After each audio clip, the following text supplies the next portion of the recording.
안녕하세요. 저는 이제 시드니에 왔어요. 시드니에서 집도 구했고, 렌트했거든요. 집도 구했고, 학교도 이제 시작했고, 일도 시작한 마당에 어마어마한 고생을 했는데, 제가 너무 버거운 한 10일을 보냈거든요. 하루가 어떻게 지나가는지도 모르고, 시드니에 와서 이제 있었던 일들을 조금 말씀드리려고 해요. 우선, 전 시드니에 도착해서 제 원룸이 있는 이제 스트라스필드라는 지역에 기차를 타고 도착했어요. 제가 살고 있는 건물이 이제 어떤 주택을 한국 분이 개조를 하셔가지고 거기에 원룸이 주택 안에 몇 개가 있고 복도가 있도록 좀 개조된 집이었거든요. 특이해요. 그렇게 해서 쉐어하우스나 아니면은 이제 렌트를 다양하게 좀 많이 받을 수 있으니까 주인들이 많이 한다고 하더라고요. 집이 막 깔끔하거나 막 튼튼해 보이진 않는데 저도 그때 급하게 집을 구했었어가지고 몇 개월 동안 잘 이제 지내다가 친구한테 제가 한국 가는 동안 잠깐 이제 쓰라고 해서 이어살기를 내어준 상태였어요. 근데 그 친구가 그 집에 바퀴벌레가 많이 나온다고 하는 거예요. 제가 살 때도 뭐 하루에 한 마리, 뭐 이틀에 한 마리 꼴로 작은 게 보이기는 했었는데 그래도 안 나오는 날도 많았고 뭐 호주니까 바퀴벌레 있는 거 어쩔 수 없지 이러면서 생각은 했지만 친구가 우수수수 막 나온다고 하더라고요. 그래가지고 되게 무서웠어요. 이제 오랜만에 시드니 돌아가는데 나도 많으면 어떡하지 이러면서 아무튼 돌아갔는데 복도에 들어가자마자 죽은 바퀴벌레들이 그냥 쫙 깔려 있는 거예요. 방역을 한 지 얼마 안 돼서 그렇다고 하더라고요. 근데 그거 치고 너무 너무 많이 죽어 있길래 저도 오들오들 떨면서 이제 오랜만에 제 집에 들어갔어요. 침대 아래 제 짐들이 거의 싸져 있었거든요. 그래서 그 짐들을 하나하나 꺼내는데 꺼낼 때마다 죽은 바퀴벌레, 살아있는 바퀴벌레가 한 마리씩 나오는 거예요.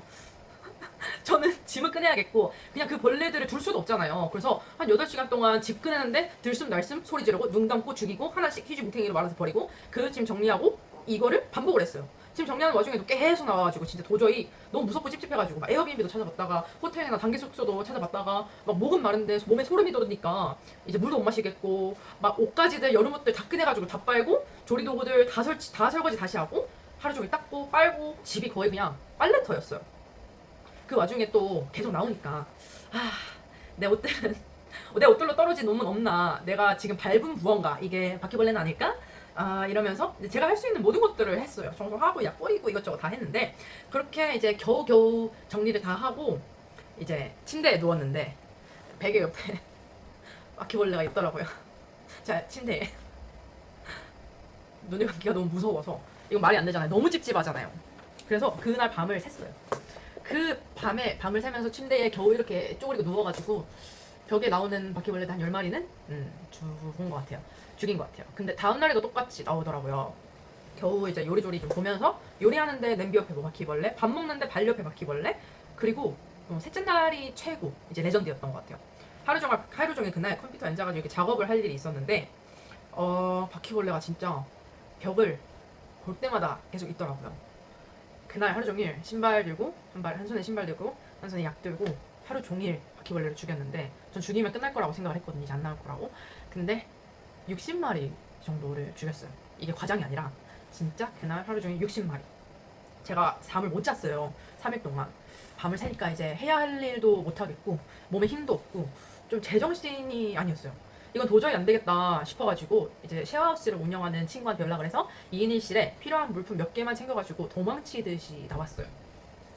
제가 살던 집에 이제 그 매니저분이 방역도 막 밤 11시 가까이 돼서도 해주러 오시고 했지만 결국 이제 제가 내놓은 렌트 일주일 뭐 2주일 렌트는 못 돌려받고 2주 노티스를 내라고 하셔가지고 2주 노티스를 내고 금전적으로 엄청 손해를 보면서도 그 집을 나왔어요.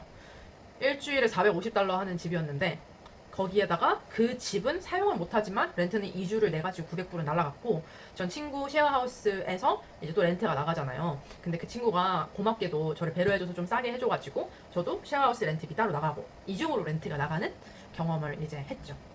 근데 이 동시에 제가 학교가 당장 그 다음 주 시작이었어요. 학교 준비랑 OT 그리고 이사할 집을 동시에 찾아다녀야 됐어요. 일도 구했어야 됐고 호주에서는 인스펙션이라고 정해진 날짜랑 시간에 방문 신청을 해서 수락이 나면은 방문한 후에 그 집에 살고 싶으면 신청을 해서 그 집에 들어온 어플리케이션들을 집주인이 보고 조건이 괜찮은 사람을 골라서 입주시키는 방식이에요. 첫 번째 집을 보러 시간 맞춰서 갔는데 말도 없이 취소됐더라고요. 나중에 보니까 디포짓 이미 받았다고 막 표시가 되어 있고 다음날에 갔던 그 다른 집도 마찬가지였어요. 매일 도메인닷컴에서 매물이 나왔는지 인스펙션 시간은 떴는지 막 확인을 해보는데 괜찮은 매물은 올라오자마자 디포짓 테이큰이었고 인스펙션 시간에 맞춰 가도 보러 온 사람이 되게 많았어요. 또 집값이 워낙 비싸니까 버짓에 맞는 집도 많이 없어가지고 하루는 인스펙션을 6군데 정도 잡아놨는데 다음날 당일에 출발 전 이메일을 확인해보니 한 군데 빼고 모두 거래 완료이더라고요. 그래서 결국 한 군데를 보러 갔는데 집이 비싼데 위치도 좋고 채광부터 뭐 방 크기, 장판에다가 방마다 베란다가 있었어요. 부엌도 크고 이제 깔끔하고 벽이 창문으로 되어 있어요. 한 벽면이 다. 집은 너무 좋은데 일주일에 1,000불이었어요. 저랑 친구는 그 집을 본 후에 2시간 동안 통화를 하면서 이 집의 단점 그리고 장점 이 뭔지 이제 뽑아놓고 너무 비싼 관계로 하지 않기로 이제 결정을 했었죠. 그렇게 계속 집도 찾고 있는 와중에 그날 저녁 부동산 에이전트가 전화가 왔어요. 저한테. 오늘 인스펙션 보고 가지 않았냐. 에이전트랑 얘기 나눈 거 들었는데 너가 너무 러블리해가지고 전화를 했다. 집에 아직 관심이 있냐 하면 이제 영업전화? 라고 생각을 해야 되나? 그게 온 거예요. 영업전화가 부동산에서 잘 안 하거든요. 근데 아무래도 집이 좀 가격이 있어서 뭐 적합한 입주자가 없었는지 연락이 왔어요. 그래서 사실 우리 버짓부터 너무 비싸죠. 우리도 고민 중이다. 아무래도 1,000은 너무 비싸서 우리의 이제 맥시멈 버짓은 일주일에 950이었다. 면서 얘기를 하니 다른 사람들이 950에 어플리케이션을 다 넣었다. 네가 960으로 넣어보는 건 어떠냐? 집 주인에게 잘 얘기해보겠다라고 하더라고요. 그래서 저도 이제 모르는 거니까 진행해달라고 했고 어플리케이션을 960으로 맞춰서 넣었어요. 그래서 어플리케이션에 필요한 정보는 이제 개인정보, 연락처, 이름, 또 인스펙션 날짜, 입주 날짜, 주세, 본인 소개, 과거 렌트 이력, 집주인이나 관리 매니저 연락처, 번호, 이메일, 고용 이력, 근무청, 소득인증, 페이스립 통해서 할 수 있어요. 은행 잔액 증명서. 만약 근무를 안 하는 상태라면은 필요할 것 같아요. 이제 금액이 많으면 많을수록 당연히 좋고요. 여권과 면허 등 본인 인증 서류는 2개, 비상 연락처 이렇게 필요해요. 이 서류를 내면은 이전 거주하던 렌트 주인들한테 reference check라고 이 거주자가 어땠는지, 깔끔했는지, 렌트는 제때 냈는지 등 다양한 질문들이 담긴 이메일을 보내면은 답장을 통해서 믿을만한 입주자인지 확인을 호주에서는 꼭 해요. 서류를 내고 다음날 저희는 congratulations 이메일을 받고 입주가 확정됩니다. 이제 다음으로 해야 하는 거는 첫 주세를 내서 집을 일주일 동안 secure 해놓는 것. 일주일치를 먼저 냅니다. 두 번째로는 보증금을 내요. 주로 주세의 4배. 월세가 본드 금액이 돼요. 저희는 960 곱하기 4에서 3,840불을 내는데 이 보증금은 주로 정부 사이트를 통해서 납부를 하고 웹사이트를 부동산에서 보내줘요. 그러면 저절로 제가 낼 금액과 납부 방법이 떠요. 보증금이랑 첫 주세를 내면 집 계약서를 작성해서 저희한테 보내줍니다. 계약서를 읽어보고 공동 거주자가 있는지 모두 다 기입을 해야 돼요. 호주에서는 거주 인원만큼 키를 주고 거주자가 모두 서류상 서명이 되어 있어야 된대요. 그래서 친구도 저랑 같이 이제 위에 온라인 어플리케이션 신청을 해놓은 상태였어요. 지금은 2월이라서 학교 시작 날짜잖아요. 그래서 학생들이 집을 엄청 많이 구해요. 학생들도 돈 많은 학생들 많잖아요. 그 친구들이 바로바로 채워하기 때문에 저희는 몇 개월치 또 미리 내고 들어가게 되었어요. 너무 금액이 커서 많이 내지는 못하고 저희가 할 수 있는 만큼에서 좀 더 많이 무리해서 먼저 냈어요. 어차피 나가야 되는 금액이지만 타격은 진짜 어마어마해요. 아무튼 이제 해야 하는 거는 가구 구매와 전기, 가스 연결입니다. 가구는 중고 사이트, 이케아, 호주나라, 페이스북 커뮤니티 등 이곳저곳에서 발품 팔면서 구매했어요. 침대는 이케아 샀는데 조립부터 뭐 책상 조립, 침대 조립, 식탁 등등 직접 혼자서 했습니다. 할인권은 문제가 되지 않아요. 하지만 일을 구하고 학교를 시작하고 집에 계약서 서류에 필요한 게 많은 상태에서 가구 조립에 이제 이사까지 하려니까 그거를 동시에 다 진행했어가지고 죽어났어요. 진짜 죽어났어요. 저 잠도 어떻게 잤는지 모르겠고 하루 어떻게 흘러간지 모르겠고 밥 먹으면서 소리 보고 막 뭐 이렇게 막 길 가면서도 계속 소리 보고 뭐 하고 이거 상관없고 전화하고 구경 이렇게 찾아보고 다시 나오고 싶지 않아요. 그렇게 다시 나오고 싶지 않아요. 새벽 4시까지 조립을 했어요. 그날 학교 갔다가 일 갔다가 집어서. 아무튼 이케아 같은 경우에는 얼만큼의 물품을 좀 구매하던 배송비는 고정이에요. 대량 구매하면은 배송비를 한 번만 내면 되니까 이동하기 어려운 큰 물품은 이케아에서 받는 걸 추천드려요. 중고 물품을 사면 소형이사 등 배달기사분에게 지불이 들어가니까 그것도 생각보다 되게 크거든요. 호주의 특이한 점은 가스랑 전기세를 내고 가능하다는 점이에요. 웹사이트에 나와 있는 금액 말고 몇 군데 전화를 해서 저기는 얼마 준댔는데 너 얼마나 가능해? 하면서 이것저것 통화를 해서 가격을 줄여서 거래를 하는 거예요. 1년에 고정금액 얼마를 내고 넉넉히 좀 쓸 수도 있고 3개월마다 쓴 금액만큼 이제 납부하는 방법 등 좀 다양한데 리뷰가 그냥 전향한 것이 에너지 오스트레일리아 고요. 저도 아직 내고를 한 상태가 아니에요. 이제 며칠 내로 진행을 할 건데 어떻게 되는지 나중에 영상 올릴게요. 세탁기, 냉장고 등 물품 사는데도 돈이 많이 나가니까 가구가 없는 렌트는 정말 고민을 신중히 하는 것을 추천드려요. 저랑 제 친구는 고민을 많이 했다라고 생각을 하는데 중간중간 무리하는 게 아닌가 하면서 서로를 좀 위로하면서 좀 버텨냈어요. 이사한 집이 노스 시드니 쪽이에요. 부촌이라고 이제 좀 이게 생각드는 게 있는데 집이 좀 더 그래서 비싼 게 있는 것 같기도 해요. 근데 그런가? 안 그런 거 같기도 잘 모르겠어요. 저는 그냥 다 비싼 거 같거든요. 전반적으로 시드니 주변은. 거리 대학원을 준비하면서 했던 것들을 좀 말씀드리고 싶은데, 우선 저는 일과 집을 구하랴 좀 바쁜 와중에 OT가 있었어요.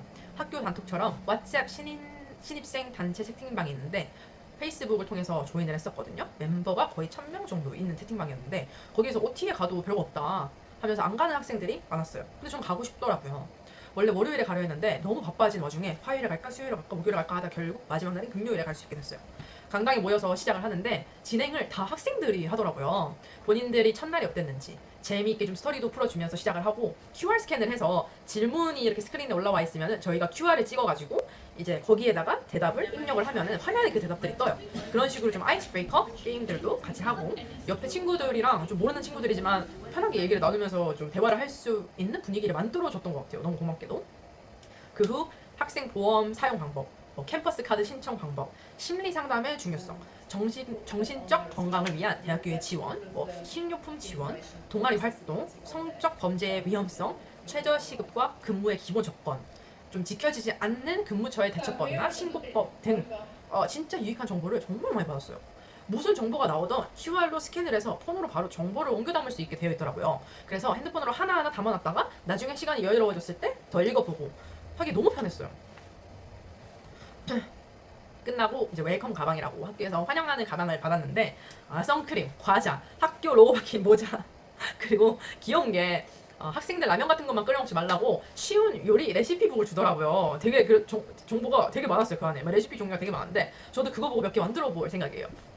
다음으로는 이제 학생들끼리 모여서 바닷가 산책로 방문하거나 아쿠아리움 방문하거나 이런 액티비티 중에 하고 싶은 게 있으면은 또 QR로 찍어가지고 참여 신청을 할 수 있는데 저는 이제 바닷가 산책을 한번 참여하기로 했고요. 이후에 그룹스털이라고 학교 동아리 홍보가 있어요. 종류가 너무너무 많은 거예요. 무슨 테일러 스위프트 팬팀, 비즈니스 분석 동아리, K-팝 팬 동아리 등 진짜 다양한데 저는 거기에서 토론 동아리랑 배구 동아리를 조인했어요. 학교 다니면서 일도 할 건데 시간이 있을지 모르겠지만 그래도 하면 좋을 것 같아가지고 두 개는 바로 신청을 했거든요. 하지만 지난주에 첫 주였는데 저는 둘 다 일을 한다고 하지 못했다는 거. 학교 첫날 가시면 추천드리는 거는 Kickstart Orientation, 학교 이메일로 신청 주소 날라와요. 웰컴백 수령, 학교 이메일로 오지만 당일에 가서도 바로 신청해서 받을 수 있어요. 그룹스털에서 동아리 구경, 학교 내에서 카페랑 식당이 많아서 구경하다가 식사를 하거나 브런치를 먹거나 할 수 있고요.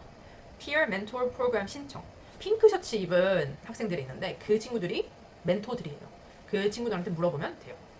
그러면은 속해 있는 단과 대학교에 따라서 내 선배나 멘토를 지정해줘서 도움을 받을 수 있거든요. 또 캠퍼스 카드 신청, 이건 온라인으로도 할 수 있는데 호주 주소지가 필요해요. 2-3주 내로 캠퍼스 카드가 배송이 돼요. 이 네 가지는 꼭 하시면 좋을 것 같아요. 맥쿼리 대학생이라면은 iLearn이랑 eStudent랑 친해져야 돼요. 수업 시간, 과제 제출, 출석 등 다양한 기능으로 쓰이는데 이건 제가 조금 더 이 프로그램들이랑 친해져 보고 말씀드릴게요. 제가 피어 멘토 프로그램 관련해가지고 재학생분들과 얘기를 나눴는데 유튜브 안 하시냐면서 제 유튜브를 보셨다는 거예요. 세상 처음 느껴보는 감격감이었어요. 너무 감사해요. 진짜 너무 신기했어요. 사실 제가 아는 정보는 여기까지지만 나중에는 더욱더 공부해서 정보들 좀 알아봐서 말씀드릴게요. 저 참고로 예전에 일하던 곳에 과자 들고 방문을 잠깐 했었었는데 일 필요 없냐면서 바로 들어와야 된다고 해가지고 예전에 일하던 그 좀 럭셔리 마트에서 당분간 근무를 하게 되었는데 이제 회화 과외도 진행을 하고 싶어가지고 제 과외 사이트랑 커리큘럼도 제작 중이에요. 관심 있으신 분들은 이제 나중에 과외 정보랑 사이트 알려드릴게요. 감사합니다.